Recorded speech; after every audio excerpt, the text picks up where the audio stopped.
Hello students, so in this video we are going to see a short explanation of this question which many students have personally messaged me in Instagram and Telegram.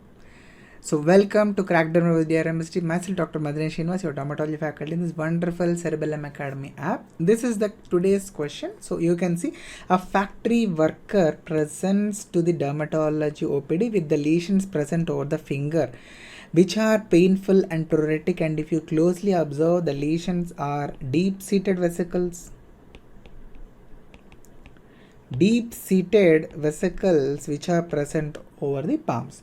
So next clue which is given in the question is that there is a history of recent change of rubber gloves, and one more clue which is given is he has had such lesions developed previously with the same brand of the rubber gloves.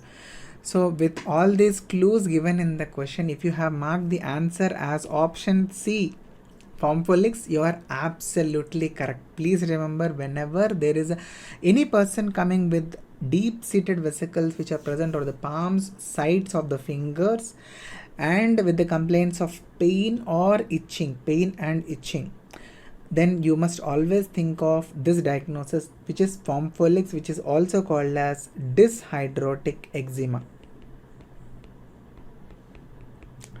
Dyshidrotic eczema.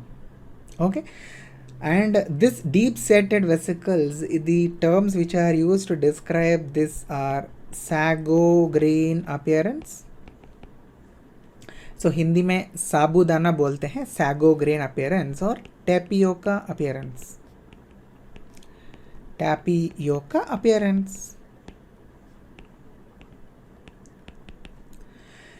Okay, so now some students were asking, why are the rubber gloves mentioned in this question? So please see here carefully. Pompholyx, there are various triggering factors for Pompholyx, out of which please see what I am highlighting. Yes, allergens and irritants exposure can also trigger the Pompholyx, and among them you can see rubber materials is also one of the triggering factors. So this is the reason why this is precisely Pompholyx the answer, but not allergic contact dermatitis. Please remember, if the answer has to be allergic contact dermatitis, then the examiner would have given this kind of a clinical picture where you are able to see there is scaling and erythema present over the fingers. There can be scaling or there can be erythema if it is acute form of eczema.